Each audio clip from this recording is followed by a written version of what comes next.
नमस्कार, news India देख रहे हैं आप और आपके साथ मैं हूं सुरभि तिवारी। वक्त हो चला है राजधानी एक्सप्रेस खबरों का।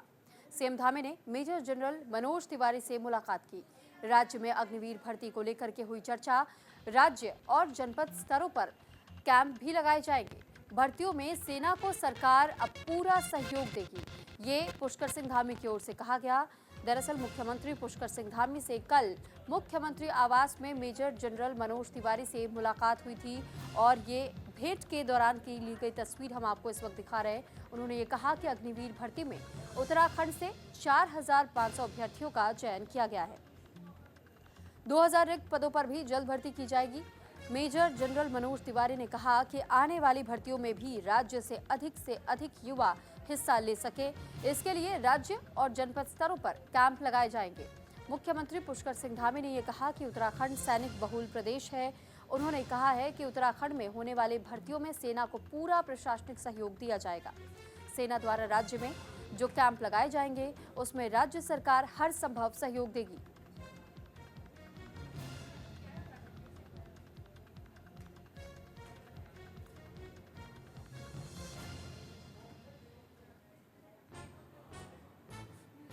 फिलहाल देखिए, देहरादून में ही यानी सीएम आवास पर मुलाकात हुई थी मेजर जनरल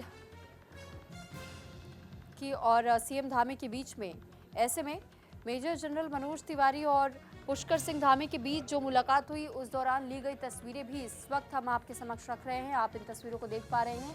दरअसल सेना में उत्तराखंड की भूमिका को लेकर भी बातचीत हुई और ये कहा गया कि 4,500 अभ्यर्थी पहले से ही तैयार है, जिनका चयन आप समझिए बिल्कुल तय है। और इसके अलावा जो 2,000 पद और रिक्त बताए जा रहे हैं उनको भी जल्द भरने का आश्वासन दिया गया। साथ ही मेजर जनरल की ओर से भी इस बात को लेकर ये कहा गया है कि हम चाहते हैं कि उत्तराखंड से और भी कई युवा अग्निवीर स्कीम के साथ में जुड़े और देश के लिए सेवा के लिए आगे आए। तो फिलहाल देश हित कर्तव्यों को पूरी तरह पालन करने के लिए ऐसे में उत्तराखंड युवाओं को और ज्यादा बल देने का प्रयास किया जा रहा है। साथ ही साथ उत्तराखंड के मुख्यमंत्री पुष्कर सिंह धामी ने भी यह आश्वासन दिया है कि जो भी मुमकिन मदद होगी सेना के लिए उत्तराखंड सरकार जरूर करेगी।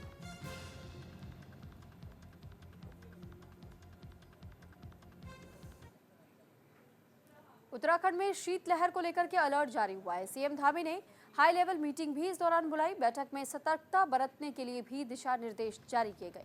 रैन बसेरों में भी सभी व्यवस्था उपलब्ध कराने के निर्देश जारी किए गए हैं। उत्तराखंड में शीतलहर से बचाव के लिए मुख्यमंत्री पुष्कर सिंह धामी ने सचिवालय देहरादून से शासन के उच्च अधिकारियों की बैठक की। बैठक में मुख्यमंत्री ने अधिकारियों को कहा कि प्रदेश में शीतलहर से बचाव के लिए सभी प्रभावी उपाय किए जाए। शीतलहर से बचाव के लिए पूरी सतर्कता बरती जाए। ये सुनिश्चित किया जाए कि जनपदों में रैन बसेरों में ठहरने वालों के लिए सभी आवश्यक सुविधाएं उपलब्ध हों। शासन के वरिष्ठ अधिकारी और जनपदों में जिला अधिकारी और पुलिस अधीक्षक रैन बसेरों की व्यवस्थाओं का समय समय पर निरीक्षण करने के भी निर्देश दिए गए। शीतलहर के दृष्टिगत जरूरतमंदों को कंबल, दस्ताने, मोजे और अन्य आवश्यक सामग्रियां उपलब्ध कराई जाए। जनपदों में रात्रिकाल में जिन स्थानों पर अलाव की व्यवस्थाएं की गई हैं उसकी लोगों को विभिन्न माध्यमों से जानकारी भी दी जाए। मुख्यमंत्री श्री पुष्कर सिंह धामी ने ये निर्देश सचिवालय में शीतलहर से बचाव के लिए विभागों द्वारा किए जा रहे कार्यों की समीक्षा के दौरान अधिकारियों को दिए हैं।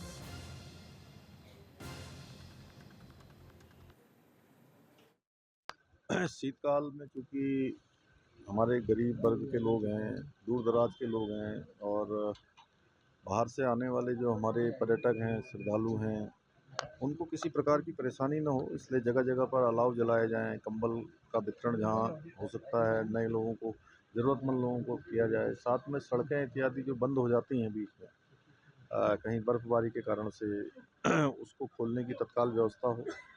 बिजली की और पानी की इसका रजिस्ट्रेशन सुनिश्चित करवाया जाए।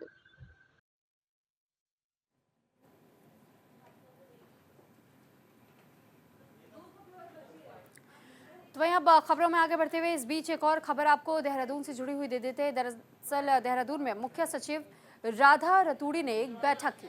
बैठक में राधा रतूड़ी ने अधिकारियों को निर्देश जारी किए और ये कहा है कि सरकारी भवन ग्रीन बिल्डिंग के रूप में बनाने के निर्देश जारी किए। पर्यटकों को गेस्ट हाउस देने के भी निर्देश दिए गए हैं। तो उत्तराखंड में सरकारी भवनों को ग्रीन बिल्डिंग के रूप में निर्मित करने के निर्देश जारी किए गए हैं। मुख्य सचिव राधा रतूड़ी ने व्यय वित्त समिति की बैठक के दौरान विभिन्न विषयों पर चर्चा करते हुए अधिकारियों को दिशा निर्देश जारी किए। इसी के तहत अतिथि गृहों को भी भुगतान के आधार पर पर्यटकों को उपलब्ध कराने के लिए कहा गया। उत्तराखंड में सरकारी भवनों के निर्माण के दौरान अब कार्यदायी संस्थाओं को solar panel, rain water harvesting और वाटर रिसाइकलिंग की व्यवस्था करनी होगी। मुख्य सचिव राधा रतूड़ी ने व्यय वित्त समिति की बैठक के दौरान विभिन्न विषयों पर चर्चा भी की। इस दौरान सरकारी भवनों के निर्माण पर बात करते हुए मुख्य सचिव ने सरकारी कार्यदायी निर्माण एजेंसियों को मौजूदा समय में या भविष्य में निर्मित किए जाने वाले सरकारी भवनों को ग्रीन बिल्डिंग के रूप में तैयार करने के निर्देश दिए हैं।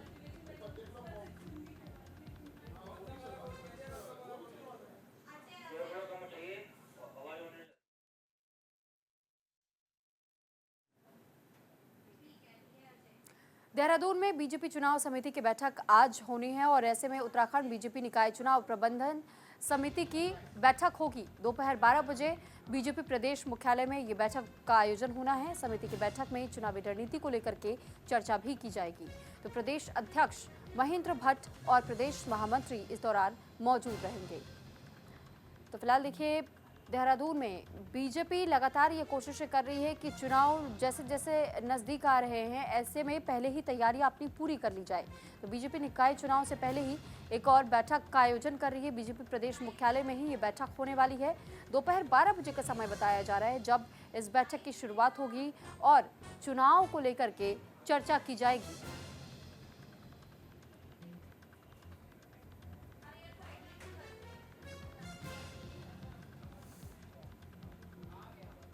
निकाय चुनाव के तहत में इन दिनों लगातार बीजेपी और कांग्रेस अपने अपने पार्टी कार्यकर्ताओं के साथ में लगातार बैठकें कर रही हैं। इस बीच बीजेपी की ओर से एक और बैठक बुलाई गई है जो कि प्रदेश मुख्यालय पर होना है और इसमें भी निकाय चुनाव को लेकर के चर्चा की जानी है।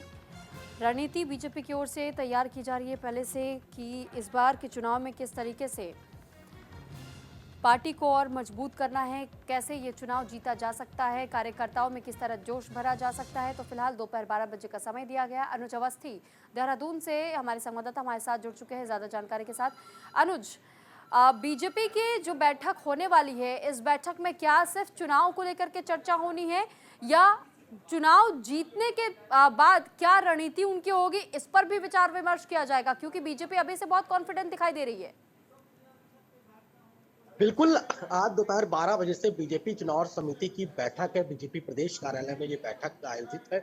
इसमें प्रदेश प्रभारी दुष्यंत गौतम, साथ साथ प्रदेश अध्यक्ष महेंद्र भट्ट समेत तमाम बीजेपी के जो नेता है, संगठन मंत्री अजय कुमार समेत तमाम बीजेपी के जो वरिष्ठ नेता है, वो मंथन करेंगे कि चुनाव को कैसे जीता जा सके। क्योंकि कल नामांकन हो चुके हैं सभी जगहों के, पूरे उत्तराखंड में जहाँ जहाँ मेयर पद के प्रत्याशी हैं, साथ ही साथ जो पार्षद पद के प्रत्याशी हैं, जो नगर पालिका परिषद है उनके सबके प्रत्याशी हैं, उन्होंने अपना अपना नामांकन करा लिया है। अब चुनाव किस प्रकार से जीता जा सके, क्योंकि राजधानी देहरादून की जो सीट है, मेयर सीट, वो बिल्कुल हॉट सीट मानी जा रही है। इसके अलावा हरिद्वार सीट है, वो भी बिल्कुल कांटे की टक्कर पे है, क्योंकि कांग्रेस ने भी अपने अपने उम्मीदवार खड़े किए हैं। एक चीज और है, इस चुनाव समिति की बैठक में एक निर्णय और भी लिया जाएगा कि जो निर्दलीय, जो बागी हुए हैं, बागी से जो निर्दलीय खड़े हुए हैं, उनको किस प्रकार से मान मनोबल किया जाए, उनको किस प्रकार से दोबारा से जो पार्टी में शामिल किया जाए, या उनको जो लड़ रहे हैं उनको पर्चा जो है उनका है उनको से बैठाया जाए। इन तमाम चीजों को लेकर के मंथन किया जाएगा। इसके अलावा बीजेपी आश्वस्त जरूर दिख रही है कि हमारी जीत, हम ही जीत करके आएंगे, लेकिन फिलहाल जिस तरीके से कांग्रेस ने कैंडिडेट अपना खड़ा किया है, उससे ये साफ साबित है कि कांटे की टक्कर जरूर दिखाई दे रही है। अगर बीजेपी पन्ना प्रमुख से लगा करके और ब्लॉक स्तर के जो अधिकारी, साथ साथ एक जिम्मेदारी और दी गई है, जो विधायक है वो अपने अपने क्षेत्र में किस प्रकार से वोटिंग परसेंटेज बढ़ा सकते हैं, इसकी जिम्मेदारी दी गई है। जो प्रभारी मंत्री हैं वो भी जाकर के अपने अपने जिस क्षेत्र में है उस जिस जिले के प्रभारी मंत्री उस जिले में जाकर के वहां का वोटिंग परसेंटेज बीजेपी के पक्ष में कैसे कर सकते हैं, इस तमाम चीजों को लेकर के इस बैठक में लेकिन रणनीति अनुज, बनी है। क्योंकि और साथ साथ निर्दलियों का चुनाव के आपने बाद जिक्र किया है, तो क्या निर्दलीय इस बार बीजेपी कांग्रेस दोनों के लिए चुनौती बन सकते हैं? बिल्कुल, कांग्रेस की अगर बात करें तो कांग्रेस में ही हालिया सोशल मीडिया पे एक वीडियो जारी हुआ था जिसमें कई लोगों ने कार्यकर्ताओं ने कांग्रेस में खरीद फरोख्त जो टिकट है वो खरीद फरोख्त के जो है ऊपर आरोप लगाए थे, लेकिन कांग्रेस ने उनको सिरे से खारिज किया। लेकिन फिलहाल कांग्रेसियों में भी इस बात को लेकर के है कि जो निर्दलीय है वो कहीं जो स्थिति है चुनाव की स्थिति वो खराब कर सकते हैं, तो निर्दलियों को मान मलवल करके उनको बैठाया जाए और चाहे वो बीजेपी हो चाहे कांग्रेस हो, दोनों अपनी जीत का दावा कर रहे हैं। कांग्रेस का ये कहना है कि इस बार नगर निकाय चुनाव में जनता जो है कांग्रेस के साथ खड़ी है। वहीं बीजेपी का कहना है कि राज्य सरकार और केंद्र सरकार की जो योजनाएं वो जन जन तक मिली हैं, उन योजनाओं के तहत लोग अब बीजेपी से जुड़े हुए हैं और बीजेपी एक बड़ी पार्टी बन चुकी है। इस वजह से जनता बीजेपी के साथ है और बीजेपी को वोट करेगी। लेकिन अगर ग्राउंड जीरो की अगर हम बात करें, जनता की अगर बात करें, तो उसका ये कहना है कि जो डेवलपमेंट, चूंकि मूल नगर निकाय चुनाव मूलभूत आवश्यकताओं पे होते हैं, चाहे वो सड़क हो, चाहे वो बिजली हो, चाहे वो पानी हो, और जो खड़ंजा हो, इन तमाम चीजों को लेकर के नगर निकाय चुनाव होते हैं। इस पे जिसने डेवलपमेंट किया कर आया होगा, जिस प्रत्याशी ने जो राज्य सरकार की जो योजना है वो लोगों के डोर टू डोर तक लेकर के गए होंगे, जो डोर टू डोर तक जो है उनका लाभ मिला होगा, वो प्रत्याशी जीतेगा, चाहे वो बीजेपी का हो चाहे कांग्रेस का हो। ठीक है अनुज, बहुत धन्यवाद आपका तमाम जानकारी हम तक पहुंचाने के लिए। वहीं देखिए, हल्द्वानी नगर निगम के मेयर की कुर्सी हासिल करने के लिए प्रत्याशियों को अब 3 विधानसभाओं के वोट बैंक को साधना होगा। बीजेपी और कांग्रेस दोनों पार्टियों ने इस बार चुनाव में नए प्रत्याशी उतारे हैं। बीजेपी ने पुराने चेहरों पर मुहर न लगाते हुए नए चेहरों पर भरोसा जताया। इसी के साथ चुनाव दिलचस्प हो चुका है। इस बार का दाव क्या जनता को भुना पाएंगे, ये देखने वाली बात होगी। दरअसल इस बात की भी जानकारी आपको दे दें कि हल्द्वानी नगर निगम में इस समय 2,42,452 मतदाता है और हल्द्वानी का निगम 3 विधानसभा हल्द्वानी, लालकुआं और कालाढूंगी से जुड़ा हुआ है, जहां कुल वार्ड 60 है। इस बार के चुनाव में पिछले 2 बार के मेयर रहे जोगिंदर पाल सिंह रौतेला का बीजेपी ने टिकट काट दिया है, जबकि इस पर कांग्रेस ने बीजेपी पर निशाना साधना शुरू किया है। बीजेपी के इस दाव को कांग्रेस ने अंदरूनी राजनीति और कलह बता दिया। को ये उन्हें बधाई देता हूं और पूरे संगठन का धन्यवाद करता हूं कि उन्होंने एक निष्ठावान कार्यकर्ता को ये टिकट दिया। सभी लोगों में उत्साह है, मैं भी प्रफुल्लित हूं, उत्साहित हूं। सारे प्रश्न यहीं पे ख़त्म हो जाते हैं और हम सब मिलकर एक ऐतिहासिक जीत की तरफ बढ़ेंगे। एक बहुत बड़ी जीत भारतीय जनता पार्टी इस हल्द्वानी नगर निगम क्षेत्र में उपलब्ध करेगी, ऐसा मैं आपको आश्वस्त करता हूँ। मुफीद है और कांग्रेस पार्टी ने मजबूत प्रत्याशी के तौर पर ललित जोशी जी को उतारा है। हम सब एकजुट होकर इनको चुनाव भी लड़ाएंगे और मेरा ऐसा मानना है कि ये चुनाव जीतकर मेयर पद पे भी काबिज होंगे। साथ ही साथ 2 टर्म के सिटिंग मेयर का टिकट काटना भारतीय जनता पार्टी की जो आंतरिक राजनीति है उस पर प्रश्न चिन्ह उठाता है और एक प्रकार का मैं इसे राजनीति में अन्याय मानता हूँ। हल्द्वानी में गजराज सिंह बिष्ट ने नामांकन किया है। नगर निगम मेयर के लिए बीजेपी प्रत्याशी ने पर्चा भरा है। कांग्रेस प्रत्याशी ने भी नामांकन दिया है। ललित जोशी ने अपनी जीत का दावा किया और वहीं दूसरी तरफ सपा उम्मीदवार शोएब अहमद ने नामांकन किया है। समर्थकों के साथ में प्रत्याशियों ने भी नॉमिनेशन फाइल किया है। तो फिलहाल ये जानकारी आपको दे दें कि हल्द्वानी काठगोदाम नगर निगम मेयर पद पर बीजेपी प्रत्याशी गजराज सिंह बिष्ट ने नामांकन दाखिल किया है। और इस हल्द्वानी से पिछले 10 साल से भी भारतीय जनता पार्टी यहाँ पर थी और इस हल्द्वानी शहर का विकास कर रही थी माननीय जोगिंदर पाल सिंह रौतेला के नेतृत्व में। और आगामी फिर भारतीय जनता पार्टी यहाँ पर नगर निगम में सरकार बनाने जा रही है और निश्चित रूप से जितने विकास कार्य उनके नेतृत्व में हुए हैं यहाँ पर, उन्हीं विकास कार्यों को हम और आगे बढ़ाएंगे।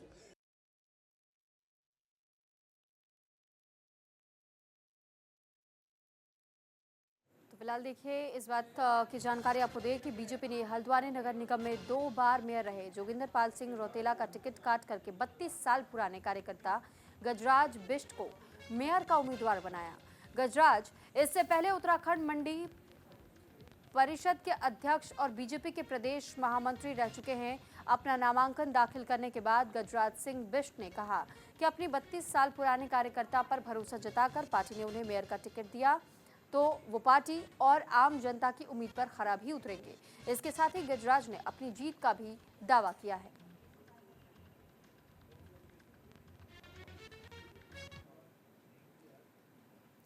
तो वहीं कांग्रेस की बात करें तो हल्द्वानी नगर निगम सीट में कांग्रेस ने ललित जोशी पर दांव खेला है, जिनकी कड़ी टक्कर बीजेपी प्रत्याशी गजराज बिष्ट से मानी जा रही है। दूसरी तरफ समाजवादी पार्टी से शोएब अहमद भी हल्द्वानी नगर निगम सीट से अपनी किस्मत आजमा रहे हैं। कांग्रेस के मेयर पद पर के लिए प्रत्याशी ललित जोशी ने भी अपना नामांकन दाखिल किया और इस दौरान उनके साथ वर्तमान विधायक सुमित रेड्डेज मौजूद रहे। इस दौरान ललित जोशी ने अपनी जीत का दावा किया और कांग्रेस के एकजुट होकर के चुनाव लड़ने की भी बात कही। जीवन में आज बहुत बड़ा एक ये घटना है और घटना बड़ी सुखद है। अभी हमें आगे बहुत जाना है, 23 दिन का अभी चुनाव और है, बहुत मेहनत करनी है ज़मीन पर। लेकिन एक चीज़ मैं देख रहा हूँ, आज मेरे नॉमिनेशन में जो लोग आए, मेरे साथ पढ़ने वाले लोग, कॉलेज में मेरे साथ छात्र संघ में जब मैं जीता था तब वाले लोग, निर्मला में जब था तब वाले लोग, और सबसे हैरत की बात यह है हर पार्टी से जुड़े हुए लोग आज मेरे नामांकन को आए थे। तो मेरे लिए इससे बड़ा खुशी का क्षण और कोई भी नहीं हो सकता। हाँ, इतना ज़रूर कहूँगा, अभी तो ये शुरुआत है, अभी चुनाव में हमें पूरी तरीके से जाना है, पूरी मेहनत करनी है। अपनी ज़िंदगी भर मेहनत करी है मैंने, और मैं मेहनत करने से ना तो कभी डरता, पूरी मेहनत करूँगा। अब मैं समझता हूँ कि सियासत में बहुत बड़ा बदलाव आएगा। जिस तरीके से पहले हम लोगों ने चुनाव लड़े हैं, मतीन भाई तो बहुत पहले से चुनाव लड़ते आए हैं। मैं 2017, 19 और 22 चुनाव लड़ा था, तो जो अभी मिले थे वोट वो सबके सामने है। लेकिन अब 1-11 होने के बाद मैं समझता हूँ कि हल्द्वानी की सियासत बदलेगी। जिस तरह भारतीय जनता पार्टी और कांग्रेस को अभी तक जनता वोट देती आई थी, दोनों को मौका दिया है, तो तीसरे विकल्प के रूप में इस बार यहाँ की जनता इन दोनों को देख चुकी है, समाजवादी पार्टी को वोट देगी। और मैं हर धर्म हर समाज से मैं अपील करूँगा, हर सबके पास पहुँचूंगा कि एक बार सबको मौका दिया है, एक बार समाजवादी पार्टी को, मुझे शोएब अहमद को एक बार मौका। खबर उत्तरकाशी से निकाय चुनाव को लेकर है। दरअसल नगर पालिका अध्यक्ष के लिए 10 लोगों ने नामांकन किया है।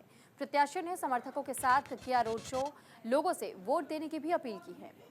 तो निकाय चुनाव को लेकर के उत्तरकाशी के बड़कोट नगर पालिका में अध्यक्ष पद के लिए 10 प्रत्याशियों ने अपना नामांकन करवा दिया है, जिसमें से 4 प्रत्याशियों ने पहले और 6 ने कल अपना नामांकन दर्ज करवाया। वहीं नगर पंचायत नौगांव में अध्यक्ष पद के लिए 4 प्रत्याशियों ने नामांकन करवाया। तो नगर पालिका पुरोला में अध्यक्ष पद के लिए 7 प्रत्याशियों ने दावेदारी पेश की। वहीं प्रत्याशियों की बात की जाए तो नगर पालिका बड़कोट में बीजेपी से अतुल रावत, कांग्रेस से विजयपाल रावत और निर्दलीय प्रत्याशियों में विनोद डोभाल ने भी नामांकन दाखिल किया है।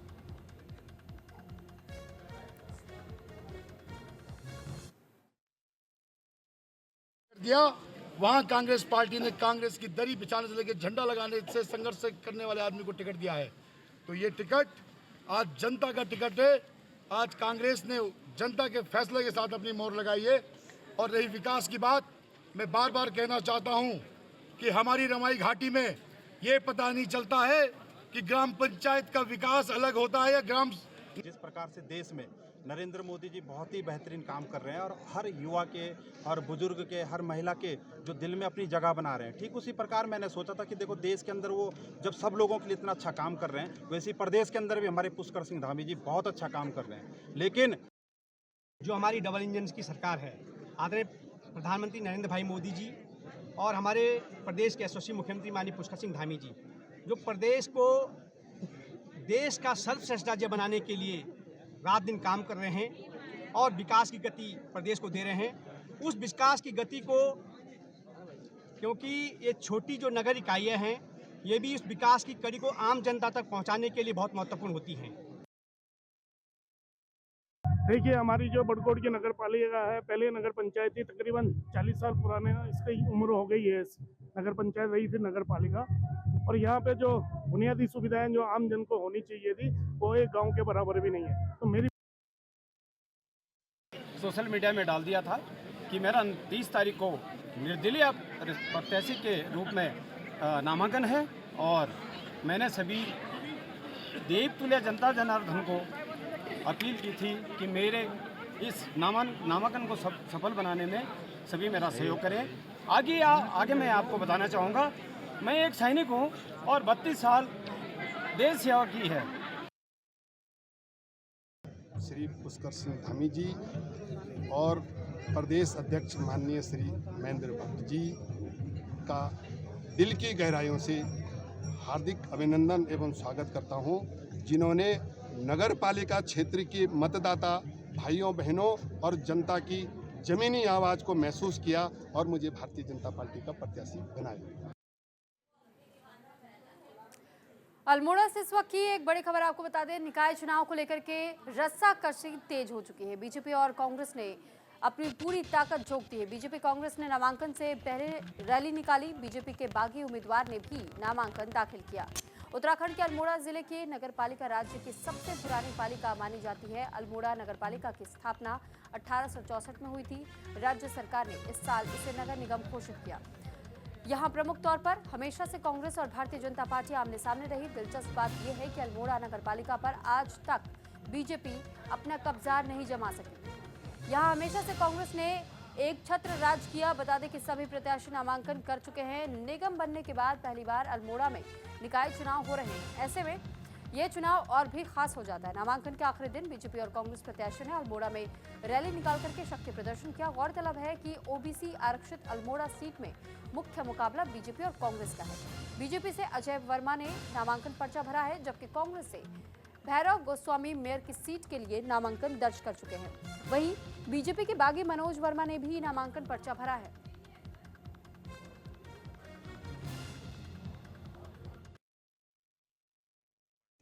मेरे प्रदेश नेतृत्व ने मेरे जैसे सामान्य कार्यकर्ता पे विश्वास किया है। मुझे पूरा विश्वास है क्योंकि अपनी प्रदेश के अंदर भारतीय जनता पार्टी की सरकार है। भारतीय जनता पार्टी की सरकार के आशीर्वाद से नगर निगम अपना यहाँ पे बनाया गया। मुझे पूरा विश्वास है कि देवतुल्य जनता के आशीर्वाद से अगर मुझे आशीर्वाद मिलेगा तो मैं अपनी सरकार के द्वारा और इस नगर की जनता के लिए, इस नगर के लिए हर संभव ईमानदारी से काम करूंगा और यहाँ को एक नए शहर के रूप में स्थापित करने की पूरी मेरी संकल्प होगा। मैंने भारतीय जनता पार्टी के लिए खाने पीने रहने तन मन धन से जो काम किए उसका अंजाम इनने मेरे को ऐसा दिया कि ये मेरे को दो बार, एक बार पूर्व में 2012 में जब मेरा ये चुनाव हो रहा था तो उस समय इनके द्वारा मेरे को लास्ट टाइम में 2:30 बजे तक कहा गया। भारतीय राष्ट्रीय कांग्रेस पार्टी के प्रत्याशी के रूप में यहाँ पर को उम्मीदवार हूँ।